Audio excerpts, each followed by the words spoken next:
Ah,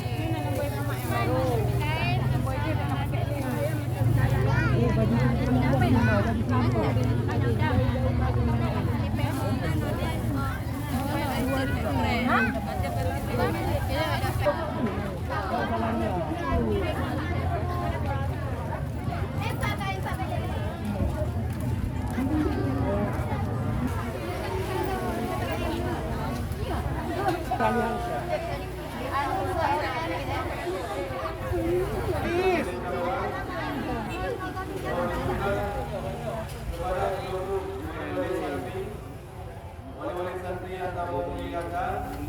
untuk banyak duduk kemudian harusnya kerjasama untuk kita beruntuk dengan santriwati kita juga dikatakan dalam protokol itu satu surat edaran dari bupati yaitu untuk lanjut berkunjung bagi pesantren dayah dan sebagainya. Untuk menghindari hal yang lagi serupa,